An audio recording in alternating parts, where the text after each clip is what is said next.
জাতীয় থেকে আন্তর্জাতিক, প্রান্তিক, জনপদ থেকে নগর, চারপাশে এই মুহূর্তে যা যা ঘটছে তার সবকিছু নিয়ে আমাদের নিয়মিত আয়োজন এখন চারদিক। আপনাদের সঙ্গে আছি আমি নোমান আব্দুল্লাহ। নানা ষড়যন্ত্রের মাধ্যমে গণতন্ত্র ব্যাহত করা হচ্ছে বলে মন্তব্য করেছেন বিএনপির ভারপ্রাপ্ত চেয়ারম্যান তারেক রহমান। বিএনপির প্রতিষ্ঠাতা ও সাবেক রাষ্ট্রপতি জিয়াউর রহমানের ৪৪তম শাহাদাত বার্ষিকী উপলক্ষে শুক্রবার সন্ধ্যায় ইস্ট লন্ডনের একটি হলে মিলাদ ও দোয়া মাহফিলের আয়োজন করে লন্ডন বিএনপি। কর্মব্যস্ত দিনেও অনুষ্ঠানে যোগ দেন যুক্তরাজ্যের বিভিন্ন শহরের হাজারো নেতাকর্মী। প্রধান অতিথির বক্তব্যে তারেক রহমান বলেন, জুলাই গণ অভ্যুত্থানের শহীদদের স্মরণ করেন। বলেন, অভ্যুত্থানে বিএনপির অসংখ্য নেতাকর্মী, সাধারণ ছাত্র জনতাকে হত্যার পাশাপাশি ৬৬ জন শিশুকে হত্যা করে ফ্যাসিস্ট আওয়ামী সরকার। বিভিন্ন সময় বিভিন্ন ষড়যন্ত্রের কারণে বাংলাদেশের গণতন্ত্রের গতিকে প্রতিরোধ করা হয়েছে।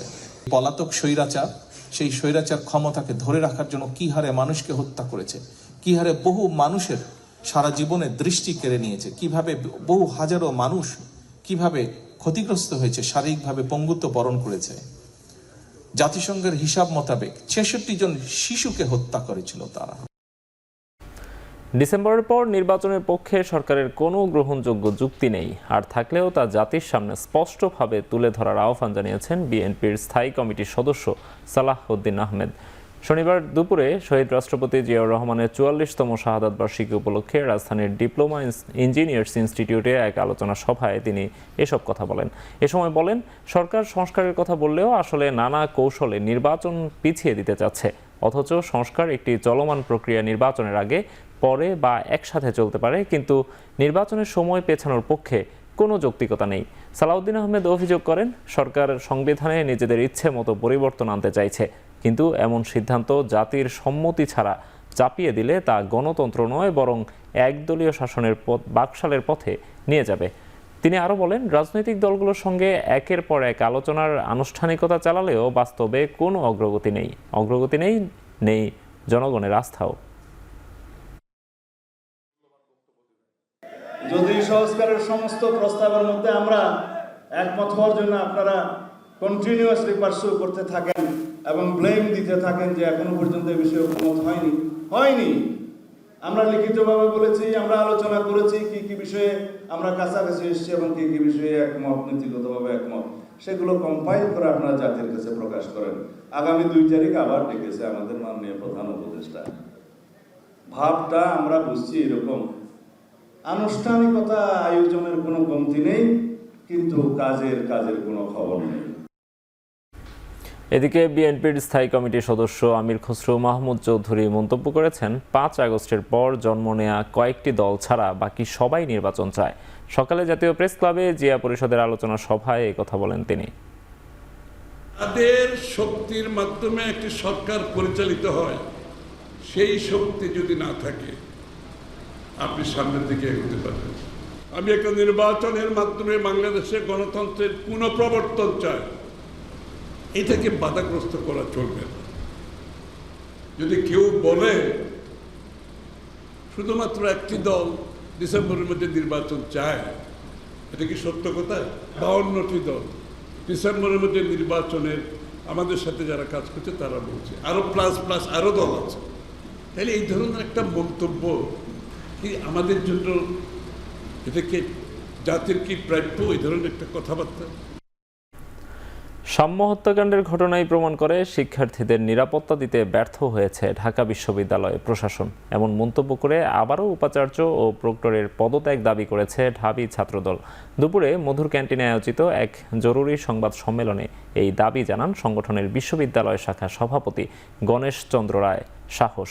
শহীদ সাম্য হত্যাকাণ্ডের সুষ্ঠু তদন্ত ও বিচার এবং সাম্প্রতিক রাজনৈতিক বিষয়াবলী নিয়ে আয়োজিত এই সংবাদ সম্মেলনে ঢাবি ছাত্রদল সভাপতি বলেন, যত দ্রুত সম্ভব সাম্য হত্যার রহস্য সকলের সামনে উন্মোচন করতে হবে এবং নিরাপদ ক্যাম্পাস নিশ্চিতে যোগ্য ব্যক্তিদের দায়িত্ব দিতে হবে। এ সময় নিরাপদ ক্যাম্পাস বিনির্মাণের দাবিতে চলমান আন্দোলন আরও জোরালো করার হুঁশিয়ারি দিয়ে এই ছাত্রদল নেতা বলেন, জুলাই আগস্ট অভ্যুত্থানের পর ক্যাম্পাসের নিরাপত্তা নিশ্চিতের দায় কোনোভাবেই এড়াতে পারে না বর্তমান প্রশাসন। যৌক্তিক দাবি উল্লেখ করে ঢাকা বিশ্ববিদ্যালয়ের শিক্ষার্থীদেরও ছাত্রদলের সঙ্গে সামিল হওয়ার আহ্বান জানান গণেশ চন্দ্র রায় সাহস। আজকের এই সংবাদ সম্মেলন আয়োজন করা হয়েছে, আপনারা যারা উপস্থিত হয়েছেন সকল সাংবাদিক বৃন্দকে নিরাপদ ক্যাম্পাস বিনির্মাণের যে অঙ্গীকারে আবদ্ধ হয়ে এই প্রশাসন দায়িত্ব গ্রহণ করেছিল, সেই প্রতিশ্রুতি রাখতে না পারার ব্যর্থতা এই প্রশাসন কোনোভাবেই এড়িয়ে যেতে পারেন না। ঢাকা বিশ্ববিদ্যালয়ের সর্বস্তরের শিক্ষার্থী সহ সকলের প্রতি আন্তরিকভাবে আহ্বান জানাচ্ছি। জুলাই আগস্টের হত্যা মামলায় শেখ হাসিনার বিরুদ্ধে কাল আনুষ্ঠানিকভাবে অভিযোগপত্র দাখিল করা হবে বলে জানিয়েছেন ট্রাইব্যুনালের চিফ প্রসিকিউটর তাজুল ইসলাম। এছাড়া কালই অভিযোগ গঠন করা হতে পারে বলেও জানান তিনি। সকালে জাতীয় প্রেস ক্লাব আন্তর্জাতিক গুম সপ্তাহ উপলক্ষে মানবাধিকার সংগঠন অধিকার আয়োজিত সেমিনারে যোগ দিয়ে তিনি একথা জানান। এবছরের মধ্যে জুলাই হত্যাকাণ্ডের বিচার দৃশ্যমান হবে বলেও আশা প্রকাশ করেন তিনি। আন্তর্জাতিক মানদণ্ড ও যথাযথ প্রক্রিয়া অনুসরণ করায় বিচারের সময় লাগছে বলেও জানান তিনি। আগামীতে গুম ঠেকাতে জড়িত প্রত্যেকের বিচার করতে হবে বলেও জানান চিফ প্রসিকিউটর। অন্তত 15টি থেকে 20টি গুমের ঘটনার তদন্ত চূড়ান্ত পর্যায়ে রয়েছে।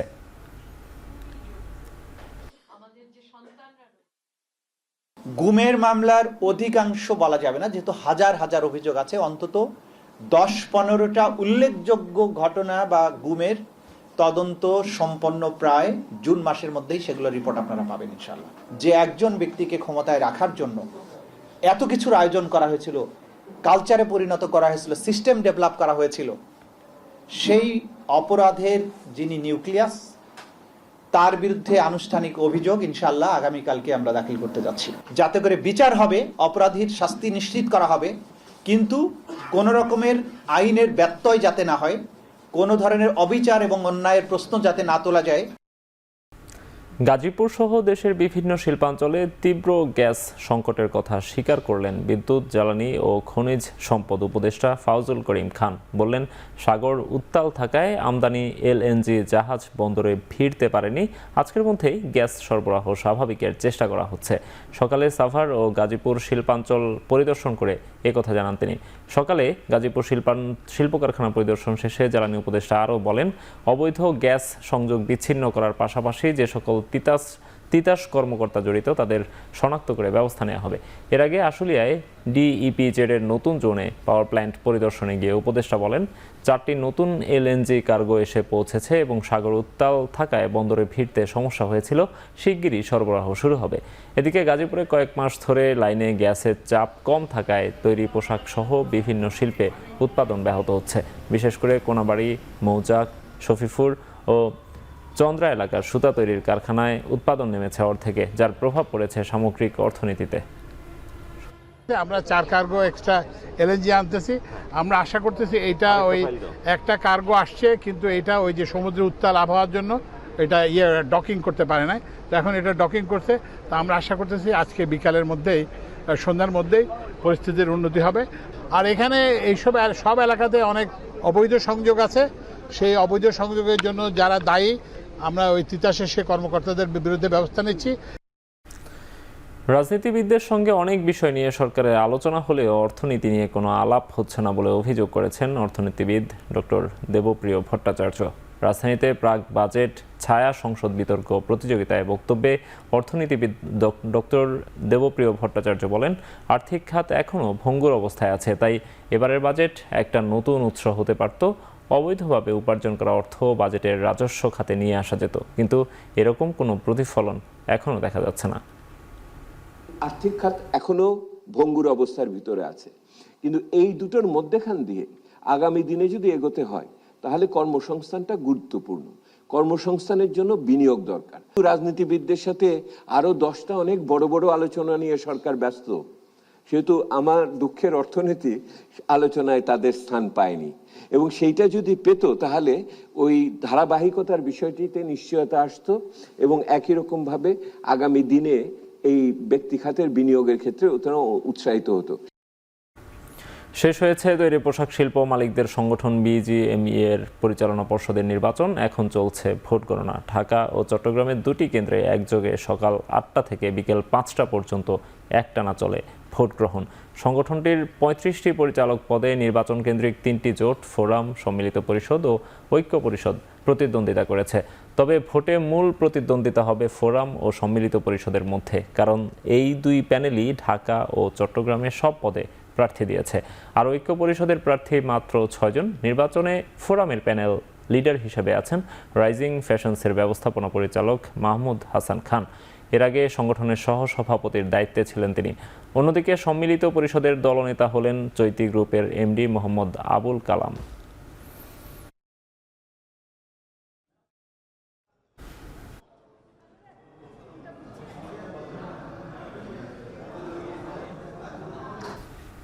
কোরবানির ঈদ ঘিরে ফেনীতে জমে উঠতে শুরু করেছে পশুর হাট। ক্রেতা বিক্রেতাদের হাঁক ডাকে মুখর বেচাকেনা। এ বিষয়ে জানাতে বিরলী বাজার পশুর হাট থেকে যুক্ত হচ্ছেন সুলাইমান ডালিম। ডালিম, হাটে বেচা বিক্রি বাড়ছে কিনা, পশুর দাম দর কেমন জানাবেন? নোমান, ঈদুল আজহায়ের আরো 6 দিন বাকি রয়েছে। 6 দিন বাকি থাকলেও ফেনীর যে গ্রাম্য হাটগুলো রয়েছে সেই গ্রাম্য হাটগুলো কিন্তু জমে উঠতে শুরু করেছে। আজকে আমরা আছি ফেনী সদর উপজেলার শহরতলির বেরুলি বাজারে। আমরা দেখেছি যে দুপুর 2টা থেকেই এখানে ক্রেতারা এবং বিক্রেতারা আসছেন। অনেকটা বৃষ্টি উপেক্ষা করেই কিন্তু ক্রেতা এবং বিক্রেতারা আসছেন। আমরা দেখেছি যে কিছু কিছু পশু বিক্রিও হচ্ছে। সাধারণত গ্রাম্য যেসব ক্রেতা রয়েছেন যারা মনে করছেন যে ঈদের কিছুদিন আগে পশুটি কিনবেন এবং বাড়িতে রেখে লালন পালন করবেন, এরপরে কোরবান করবেন, মূলত তারাই কিন্তু এইসব গ্রাম্য হাট থেকে পশু কিনছেন। তবে পুরোপুরি জমে না উঠলেও পশুর যে ক্রেতারা পশু আনছেন এবং বিক্রেতারাও কিন্তু পশু বিক্রির আশাবাদী করছেন এবং ক্রেতারা যেমনটি মনে করছেন যে অন্যান্য বছরের যে দাম সেই বছরের দামের চাইতে এই বছর কিছুটা দাম বেশি। এই বিষয়ে আমরা কথা বলেছি হাটে আসা বিক্রেতাদের সাথে। বিক্রেতারা আমাদেরকে যেমনটি বলেছেন, গত বছর গোখাদ্যের যে দাম ছিল সেই গোখাদ্যের দাম প্রতি বস্তায় 100 থেকে 150 টাকা বেড়েছে, যার ফলশ্রুতিতে পশুর যে লালন পালন সেই লালন পালনের ব্যয় বেড়েছে, যার কারণে কিন্তু এবছর পশুর দাম কিছুটা বৃদ্ধি পাবে, সেটি স্বাভাবিক তারা বলছেন। আমরা হাটে এসে যেটি দেখেছি যে মাঝারি সাইজের যেসব গরু গত বছর 85 থেকে 80,000 90,000 টাকা বিক্রি হচ্ছে, সেই সব গরু এবার 1 লাখ থেকে 1,10,000 টাকার মধ্যে বিক্রি হচ্ছে। এছাড়া আমরা যেসব হাটগুলোতে ঘুরে দেখেছি, গতকালকের পাঁচগাছিয়া বাজার এবং ফুলগাজীর মুন্সিরহাট বাজার সহ জেলার কয়েকটি বাজারে আমরা দেখেছি যে হাটগুলোতে দেশীয় এবং মাঝারি সাইজের যেসব গরু সেগুলোই বেশি। এছাড়াও ফেনীর যে খামারগুলো রয়েছে প্রায় 5,000 তালিকাভুক্ত খামার, সেই খামারেও কিন্তু পশু লালন পালন হচ্ছে। খামারের পশুগুলোও কিন্তু বাজারে আসছে। প্রান্তিক চাষিরা যেমন ভাবে বাজারে পশু তুলছেন, খামারের যারা উদ্যোক্তা রয়েছেন তারাও পশু তুলছেন। আমরা কথা বলেছি খামার পর্যায়ের যেসব উদ্যোক্তা আছে তাদের সাথে। তারা আমাদেরকে যেমনটি জানিয়েছে যে 2024 সালের যে ভয়ঙ্কর বন্যা সেই বন্যা কিন্তু প্রায় 400 কোটি টাকার মতো প্রাণী সম্পদ খাতে ক্ষতি হয়েছে, যার ফলশ্রুতিতে সেই যে ক্ষতি তার ক্ষত নিয়ে কিন্তু তারা এই চলতি মৌসুমে পশু লালন পালন করেছেন এবং সেই ক্ষত থেকে ফিরিয়ে আসার জন্য তারা ঘুরে দাঁড়ানোর জন্য এই মৌসুমটাকে নিয়েছেন। অপরদিকে আমরা কথা বলেছি বিজিবির সাথে। তারা বলছেন যে ফেনীর যে 126 কিলোমিটার রয়েছে সেই 26 কিলোমিটার দিয়ে প্রতি বছরই কিন্তু চোরাচালান হয়, সেটি ঠেকাতে তারা কিন্তু সজাগ রয়েছেন যাতে পশু সীমান্ত দিয়ে ঢুকতে না পারে। তারা আমাদেরকে জানিয়েছেন যে প্রায় 1 কোটি টাকার মতো পশু গত 3 মাসে তারা আটক করেছেন। তো এই ছিল ফেনী বিরলি বাজার থেকে আমাদের কাছে পশুর বাজারের খবরের সর্বশেষ। ফেনী থেকে পশুর হাটের খবর জানাচ্ছিলেন সহকর্মী সুলাইমান ডালিম। টানা বৃষ্টিতে জলাবদ্ধতার কবলে সিলেট নগরী। গুরুত্বপূর্ণ ও জনবহুল সড়কে পানি জমায় বিপর্যস্ত নগর জীবন। এ নিয়ে আরও জানাতে নগরীর উপশহর থেকে যুক্ত হয়েছেন গুলজার আহমেদ। গুলজার, কত মিলিমিটার বৃষ্টির রেকর্ড করা হয়েছে? ভোগান্তির চিত্র কেমন দেখছেন?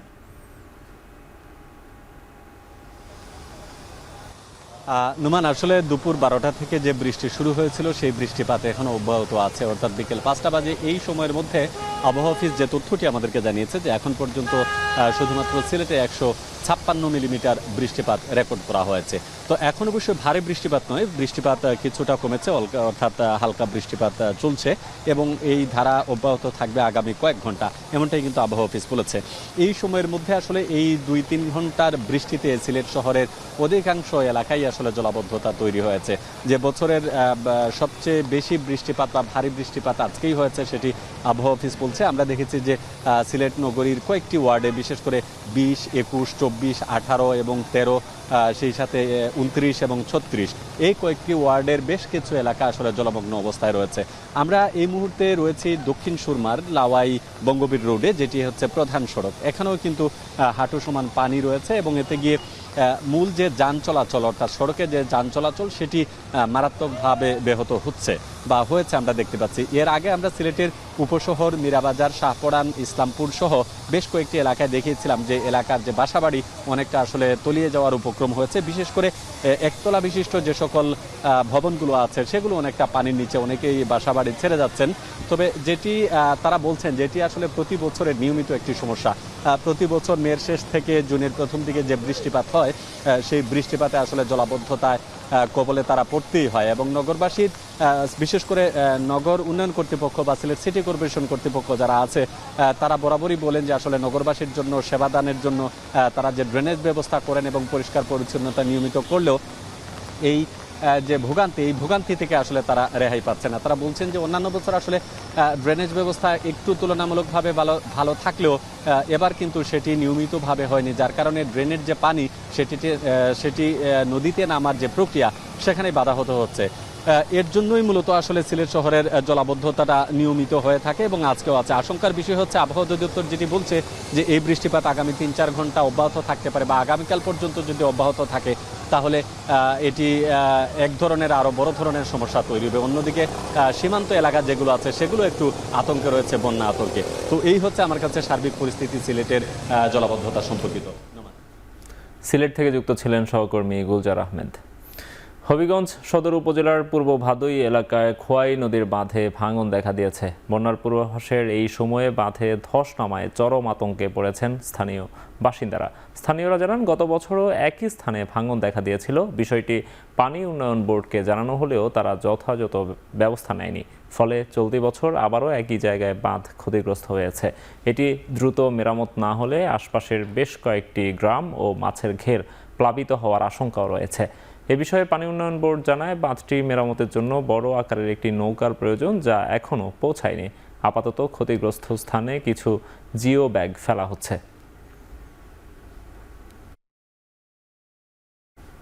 দেশের 7টি নদীর গতি প্রবাহ ফেরানোর উদ্যোগ নিয়েছে সরকার। সকালে পরিবেশ অধিদপ্তরের এক অনুষ্ঠানে পরিবেশ উপদেষ্টা এমনটা জানিয়ে বলেন, তুরাগ নদীর গতি ফেরাতে সেপ্টেম্বর থেকে কাজ শুরু হবে। এ সময় পাহাড় কাটার রুখতে সরকারের উদ্যোগের কথাও জানান রিজওয়ানা হাসান। বলেন, জুন থেকে সর্বশক্তি প্রয়োগ করে ঢাকায় ফিটনেসবিহীন গাড়ি অপসারণ শুরু হবে। এছাড়া ঢাকার আশপাশে ইটভাটা সরানোর ঘোষণাও দেন পরিবেশ উপদেষ্টা। একই অনুষ্ঠানে ঢাকা উত্তর সিটির প্রশাসক মোহাম্মদ এজাজ বলেন, ঢাকায় শত বছরের পুরনো বর্জ্য ব্যবস্থাপনা থাকা সত্ত্বেও রাজনৈতিক দলগুলোর স্থানীয় দুর্বৃত্তায়নের কারণে রাজধানীর বর্জ্য ব্যবস্থাপনায় পরিবর্তন আনা সম্ভব হচ্ছে না। রাজনৈতিক ছত্রছায়ায় গত 20 বছরে যে পরিমাণ বায়োডাইভার্সিটি লস হয়েছে এবং যে পরিমাণ ইকোলজি লস হয়েছে সেটা বাংলাদেশের ইতিহাসে খুবই সিগনিফিকেন্টলি অ্যালার্মিং আমরা বলবো। সহসাই তুরাগের কর্মপরিকল্পনাটা চূড়ান্ত হয়ে যাচ্ছে। এইটা আমরা আশা করি সেপ্টেম্বর থেকে আনুষ্ঠানিকভাবে কাজটা শুরু করতে পারবো। 7টা নদীর কর্মপরিকল্পনা একেবারে বাজেট সহ চূড়ান্ত করা হচ্ছে। এগুলো আশা করি আমাদের নিজস্ব রিসোর্স থেকে, সেখানে লড়াই করতে হবে, কিন্তু আশা করি ব্যবস্থা করে দিয়ে যেতে পারবো কাজ শুরু করার। অতীতে প্রতিহিংসামূলক রাজনীতির কারণে স্কুল ও শিক্ষা প্রতিষ্ঠান ক্ষতিগ্রস্ত হয়েছে। তবে অন্তর্বর্তী সরকার সেই পরিস্থিতির উন্নয়নের চেষ্টা করছে বলে জানিয়েছেন শিক্ষা উপদেষ্টা ডক্টর CR আবরার। শনিবার দুপুরে নারায়ণগঞ্জে শিল্পকলা একাডেমিতে শিক্ষা বিষয়ক মতবিনিময় সভায় এই কথা জানান উপদেষ্টা। পুরো রাজনীতির কারণে কিভাবে স্কুলগুলো নানান সমস্যার মধ্যে পড়েছে, আমরা সেই অবস্থা থেকে যেন পরিত্রাণ ঘটে তার জন্য আমরা চেষ্টা করছি। আমরা আশা করি আমরা ভবিষ্যতে যারা রাজনৈতিক দল যারা ক্ষমতায় আসবেন তারা এই বিষয়গুলো নিয়ে যত্নের সাথে যেন স্কুলগুলো এবং অন্যান্য যে কলেজগুলো সেগুলো যেন তারা সেখানে যেন শিক্ষার কেন্দ্রভূমিতে সেগুলো যেন পরিণত হয়। চট্টগ্রাম সরকারি কমার্স কলেজের সামনে অনার্সে ভর্তি ইচ্ছুকদের জন্য করা ছাত্র শিবিরের হেল্প ডেস্কে হামলার অভিযোগ উঠেছে ছাত্রদলের বিরুদ্ধে। এতে আহত হয়েছেন কয়েকজন। দুপুরে চট্টগ্রাম সরকারি কমার্স কলেজের সামনে এই ঘটনা ঘটে। পুলিশ জানায়, সকালে ভর্তিচ্ছু ছাত্রদের সহযোগিতা করতে হেল্প ডেস্ক স্থাপন করে ছাত্র শিবির। দুপুরে সেখানে দুই পক্ষ হাতাহাতি ও ধাওয়া পাল্টা ধাওয়ার ঘটনা ঘটে। এতে কলেজের সামনে ছড়িয়ে পড়ে উত্তেজনা। পরে ঘটনাস্থলে পৌঁছে পরিস্থিতি নিয়ন্ত্রণে আনে পুলিশ। স্নাতক শ্রেণীর ভর্তি পরীক্ষাকে কেন্দ্র করে কলেজে আগে থেকেই কয়েক স্তরে নিরাপত্তা ছিল। এতে বড় ধরনের কোনো সংঘর্ষ হয়নি। পরিস্থিতি এখন স্বাভাবিক রয়েছে।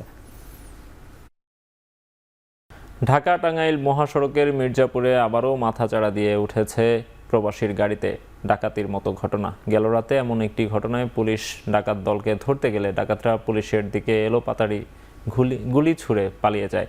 গুরুতর আহত হয়েছেন হাইওয়ে পুলিশের রেকার হেল্পার। শুক্রবার দিবাগত রাতে মহাসড়কের কুর্নি এলাকায় এই ডাকাতির ঘটনা ঘটে। পুলিশ জানায় উত্তরবঙ্গগামী এক প্রবাসীর মাইক্রোবাসে এই ডাকাতির ঘটনা ঘটে।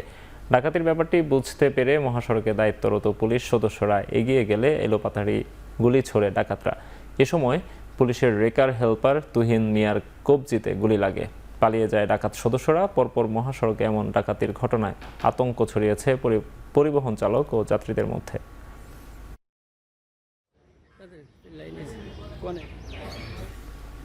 চট্টগ্রামের আনোয়ারায় মাইক্রোবাস ও সিএনজির সংঘর্ষে দুজনের মৃত্যু হয়েছে। এই ঘটনায় আহত হয়েছেন আরও দুজন। সকাল 8:30টার দিকে আনোয়ারা বাঁশখালী পিএবি সড়কে এই দুর্ঘটনাটি ঘটে। পুলিশ জানায় বাঁশখালী পিএবি সড়কে দ্রুতগামী একটি মাইক্রোবাস চলন্ত সিএনজিকে ধাক্কা দিয়ে পালিয়ে যায়। এতে ঘটনাস্থলেই দুজনের মৃত্যু হয় এবং আহত সিএনজি চালক ও যাত্রীকে আনোয়ারা স্বাস্থ্য কমপ্লেক্সে পাঠানো হয়। নিহতদের লাশ ময়নাতদন্তের জন্য চট্টগ্রাম মেডিকেল কলেজ হাসপাতালে পাঠানো হয়েছে।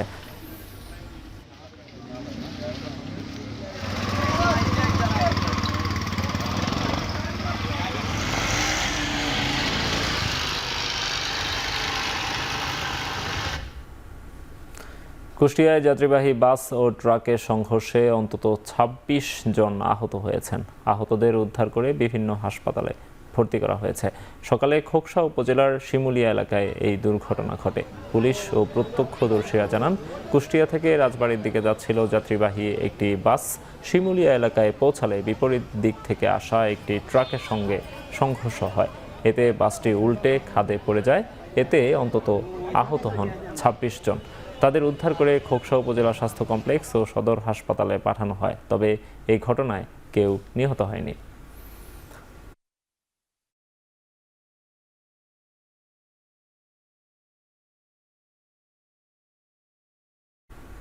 ব্রাহ্মণবাড়িয়ায় খালের পানিতে ডুবে মারা গেছে 2 জন। সকালে গোকর্ণ গ্রামের সংস্থার খাল থেকে মরদেহ দুটি উদ্ধার করে পুলিশ। পুলিশ জানায়, গতকাল বিকেলে সংস্থার খাল পার হয়ে গরু আনতে যায় 2 বোন মারিয়া ও সামিয়া। 2 দিনের টানা বৃষ্টিতে খালে পানি বেড়ে স্রোত তৈরি হয়েছে। এ সময় খাল পার হতে গিয়ে স্রোতের তোড়ে ভেসে যায় দুজনই। এরপর থেকে তাদের আর খোঁজ পাওয়া যায়নি। পরে শনিবার সকালে খালে 2 বোনের মরদেহ ভেসে ওঠে। খবর পেয়ে ঘটনাস্থলে গিয়ে মরদেহ উদ্ধার করে পুলিশ।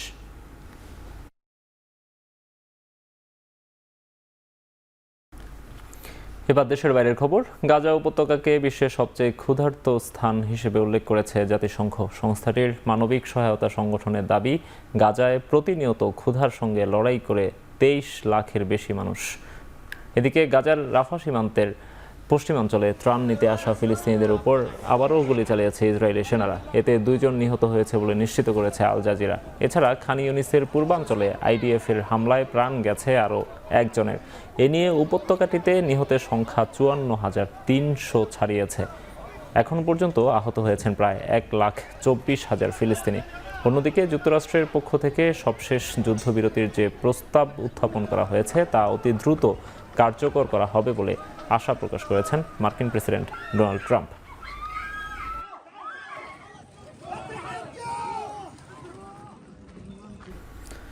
যুক্তরাষ্ট্রে শক্তিশালী ঝড় ও টর্নেডোর আঘাতে প্রাণ গেল আরও কমপক্ষে 2 জনের। আহত হয়েছেন অনেকে। সতর্কতা জারি রয়েছে টেনেসি সহ 4 অঙ্গরাজ্যে। বিধ্বংসী ঝড়টি শুক্রবার স্থানীয় সময় সকাল 7টার দিকে আচমকা পথ বদলে টেক্সাস থেকে ঘুরে যায় দক্ষিণ ও মধ্য আটলান্টিক অঞ্চলের দিকে। আঘাত হানে কেন্টাকির গ্রামাঞ্চলে। এতে বেশ কিছু ঘরবাড়ি বিধ্বস্ত এবং বেশ কয়েকজন নিখোঁজ হয়। এর আগে টেক্সাসে ঝড়ের প্রভাবে মাত্র আধ ঘন্টায় 76 মিলিমিটার বৃষ্টিপাত রেকর্ড করা হয়। আকস্মিক বন্যার কবলে পড়ে Virginia, Maryland, West Virginia, Pennsylvania, Delaware ও নিউ জার্সির 2 কোটির বেশি মানুষ। নাইজেরিয়ার উত্তর মধ্যাঞ্চলীয় নাইজার রাজ্যে আকস্মিক বন্যায় প্রাণ হারিয়েছেন কমপক্ষে 117 জন। এখনও নিখোঁজদের সন্ধানে চলছে উদ্ধার অভিযান। বুধবার রাত থেকে শুরু হওয়া ভারী বৃষ্টিতে তলিয়ে যায় মোকোয়া শহরের 3000-এর বেশি স্থাপনা। এখনও বৃষ্টিপাতের পরিমাণ জানাতে পারেনি দেশটির আবহাওয়া বিভাগ। যদিও নাইজার সহ নাইজেরিয়ার প্রায় অর্ধেক রাজ্যে বন্যার পূর্বাভাস জারি করেছিল সংস্থাটি। চলতি বছর রাজ্যটিতে এ নিয়ে ষষ্ঠবারের মতো বন্যার দেখা মিলেছে। দুই পরাশক্তিধর দেশ যুক্তরাষ্ট্র ও চীনের মধ্যে বর্তমান বৈরিতা পুরো বিশ্বের জন্য সবচেয়ে বড় ঝুঁকির কারণ বলে মন্তব্য করেছেন ফ্রান্সের প্রেসিডেন্ট ইমানুয়েল ম্যাক্রো। শুক্রবার সিঙ্গাপুরে হওয়া এশিয়ার প্রধান প্রতিরক্ষা ফোরাম শাংরি-লার সংলাপে বক্তব্য দেওয়ার সময় তিনি এই মন্তব্য করেন।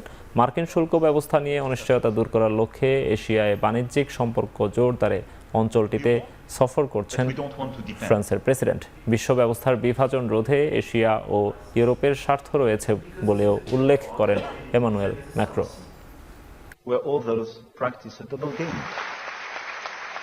I do believe that the main risk today is a risk of division of the world and a division between the two superpowers.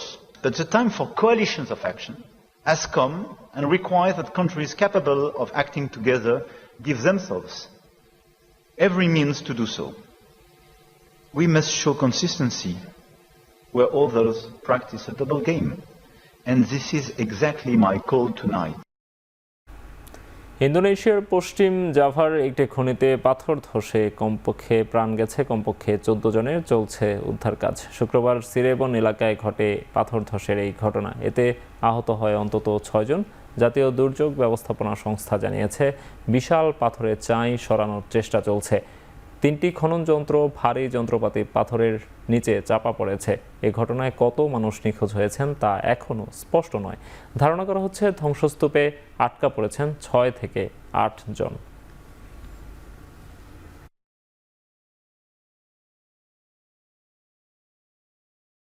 BCB সভাপতি নির্বাচিত হওয়ার পর প্রথমবার সভা ডেকেছেন আমিনুল ইসলাম বুলবুল।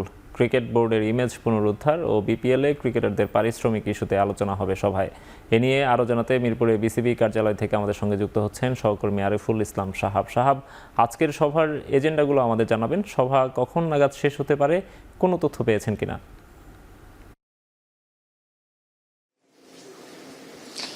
দুপুর 3টায় মূলত সভাটি শুরু হয়েছে এবং এখন পর্যন্ত 4টা-5টা করে প্রায় 6টার ঘরে আর কি ঘন্টার কাটা, তবুও এখনো পর্যন্ত চলছে বিসিবির প্রথম যেই বোর্ড সভা অনানুষ্ঠানিক সেই বোর্ড সভাটি। এবং আমরা যেটা প্রথমে জানতে পেরেছিলাম যে বেশ কিছু বিগত ইস্যু নিয়ে কথাবার্তা বলা হবে। এর পাশাপাশি আমার কাছে সদ্য যেই আপডেটটি রয়েছে সেটা হচ্ছে যে আইসিসির যিনি এশিয়ান গেম ডেভেলপমেন্টের ম্যানেজার ছিলেন আমিনুল ইসলাম বুলবুল, যিনি সদ্য নতুন প্রেসিডেন্ট হয়েছেন বিসিবির, তিনি আজকের এই বোর্ড সভার একটু আগের যেটা খবর সেটা হচ্ছে যে তিনি সেখানে গেম ডেভেলপমেন্টে আসলে কিভাবে করবেন বাংলাদেশ ক্রিকেটের প্রেক্ষাপটে এবং বাংলাদেশ ক্রিকেট নিয়ে তার কি পরিকল্পনা রয়েছে, কোন পরিকল্পনা করলে আসলে কিভাবে আগানো যায় সেই বিষয়ে তিনি একটা প্রেজেন্টেশন দেখাচ্ছেন আমি যতটুকু জানতে পেরেছি। তো সেই জায়গা থেকে অবশ্যই সমস্যার সমাধানের পাশাপাশি নতুন উদ্যোগগুলো আসলে কি হবে, কিভাবে পরিকল্পনা করা হবে সেগুলো নিয়ে তিনি বোর্ড পরিচালক যারা রয়েছেন তাদের সাথে আলোচনা করছেন এবং সেখান থেকে নিশ্চয়ই ভালো কোনো মেসেজ ক্রিকেটারদের জন্য বা ক্রিকেট বোর্ডের জন্য থাকবে। এবং সেই অনুযায়ী আসলে প্রত্যাশা তো এটাই ছিল আমিনুল ইসলাম বুলবুলের কাছে যে তিনি ক্রিকেট বোর্ডের প্রেসিডেন্ট হয়ে বেশ কিছু জায়গায় হয়তো বা ইতিবাচক পরিবর্তন আনবেন, যেখান থেকে বর্তমানের যেই সংকটপূর্ণ অবস্থা ক্রিকেটের সেই জায়গা থেকে ক্রিকেট সামনের দিকে এগিয়ে যাবে। এবং পাশাপাশি যেই ব্যাপারগুলো রয়েছে সেটা হচ্ছে যে পুরনো কিছু সমস্যা, বিপিএল এর পারিশ্রমিক জটিলতা, এর পাশাপাশি এই যে গঠনতন্ত্র সংস্কারের যে বিষয়টি ছিল সেই জায়গায় ব্যর্থ হওয়া এবং কেন ব্যর্থ হলো বা সেটাকে কিভাবে এগিয়ে নেওয়া যায় সেই বিষয়গুলো নিয়ে আজকের এই মিটিংয়ে আলোচনা হওয়ার কথা রয়েছে। একই সঙ্গে যিনি সর্বশেষ প্রেসিডেন্ট ছিলেন, যিনি পদচ্যুত হলেন ফারুক আহমেদ, তিনি আইসিসির সঙ্গে একটা যোগাযোগ করার চেষ্টা করেছিলেন বা চিঠি দিয়েছিলেন এরকম একটা গুঞ্জন রয়েছে। তো আইসিসি থেকে আসলে নতুন কোনো মেসেজ আসবে কিনা বিসিবির জন্য, সেই বিষয়গুলো আসলে কিভাবে বিসিবির বর্তমান যেই বোর্ড রয়েছে তারা কিভাবে সামলাবে সেই বিষয়গুলো নিয়ে আলোচনা হওয়ার কথা রয়েছে। এবং ক্রিকেটের ওভারঅল যেই স্ট্রাকচার সেই স্ট্রাকচারগত উন্নতিটা আসলে কিভাবে করা যায়। আমিনুল ইসলাম বুলবুল একটা কথা বলেছিলেন যে তিনি টি-20 খেলার জন্য এসেছেন, অর্থাৎ এখানে তিনি অল্প সময়ের জন্য এসেছেন এবং তিনি ইম্প্যাক্ট ফেলতে চান। সেই জায়গা থেকে তিনি কিন্তু মোটেও সময় নেননি। যেদিন প্রেসিডেন্ট নির্বাচিত হলেন তার পরদিনই কিন্তু বিসিবিতে এসে তিনি তার যেই বোর্ড সহযোগীরা রয়েছে বোর্ড পরিচালনার ক্ষেত্রে যারা সহযোগিতা করবেন তাদেরকে নিয়ে কিন্তু একটা প্রপার প্ল্যানে চলে এসেছে এবং এটাও একটা বিশ্বস্ত সূত্রে জানতে পেরেছি যে বোর্ড পরিচালকরা আজকে তুলনামূলকভাবে অনেক বেশি স্বতঃস্ফূর্তভাবে কথা বলছেন কি কি সমস্যা, যেই সমস্যাগুলো নিয়ে তারা যেটা অভিযোগ করেছেন যে তারা সেখানে ঠিকভাবে কথা বলতে পারতেন না বা স্বেচ্ছাচারিতার একটা অভিযোগও ছিল, সেই জায়গা থেকে আজকে তুলনামূলক তারা ভালো ফিল করছেন যে যাদের কথাগুলো বা তাদের প্রতিবন্ধকতাগুলো ক্রিকেট বোর্ডের কি কেন ক্রিকেট আগাতে পারছে না সেই বিষয়গুলো হয়তো স্বতঃস্ফূর্তভাবে আলোচনা করবেন এবং সেখান থেকে একটা ইতিবাচক মেসেজ আসবে, ইতিবাচক দিক নির্দেশনা আসবে, সেই বিষয়টি প্রত্যাশা করা হচ্ছে। এখন বোর্ড মিটিং শেষে যদি গণমাধ্যমে কথা বলেন সেই ক্ষেত্রে পরিপূর্ণ বিষয়টা আসলে জানা যাবে। বিসিবি থেকে যুক্ত ছিলেন সহকর্মী আরিফুল ইসলাম সাহাব। এশিয়ান কাপ বাছাই পর্বে বাংলাদেশ সিঙ্গাপুর ম্যাচের আগেই টিকিট নিয়ে সব সমস্যার সমাধান হয়ে যাবে বলে জানিয়েছেন বাফের কম্পিটিশনস কমিটির সদস্য তাজু আরাওয়াল। এছাড়া এই ম্যাচকে ঘিরে বাফের নানা উদ্যোগের কথা জানান তিনি। শনিবার ম্যাচের ভেন্যু জাতীয় স্টেডিয়াম পরিদর্শনে আসেন ফেডারেশন কর্তারা, শেষ সময়ের প্রস্তুতি পর্যবেক্ষণ করেন তারা। এছাড়া ম্যাচের সময় নিরাপত্তার ব্যাপারে সর্বোচ্চ গুরুত্ব দেওয়ার কথা জানান তাজু আরাওয়াল। এছাড়া সন্ধ্যা 7টায় ম্যাচ শুরু হলেও বাফের আয়োজনে বিশেষ সাংস্কৃতিক অনুষ্ঠান হবে বলে জানান তিনি।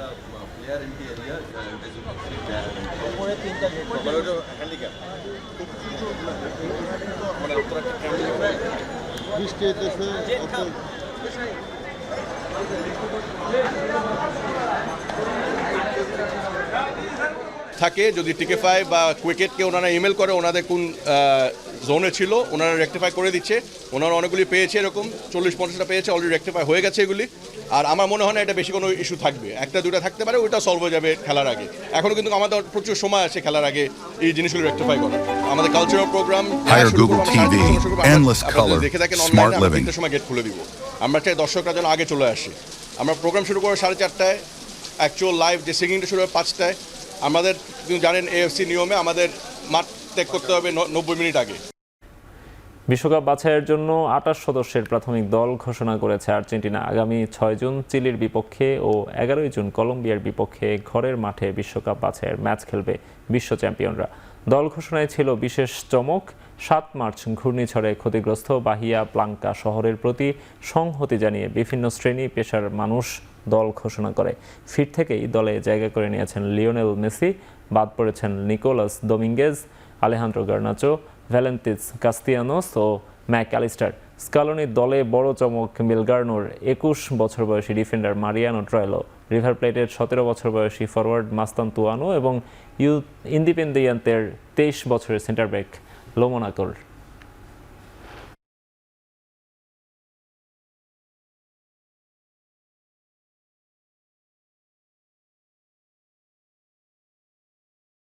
শেষ করছি এখন চারদিক। এখন টেলিভিশন ওয়েবসাইটে দেখতে ভিজিট করুন www.ekhon.tv। এছাড়া ফেসবুকে দেখুন facebook.com/tv.ekhon। ইউটিউবে এখন টেলিভিশন দেখতে ভিজিট করুন youtube.com/c/ekhon tv।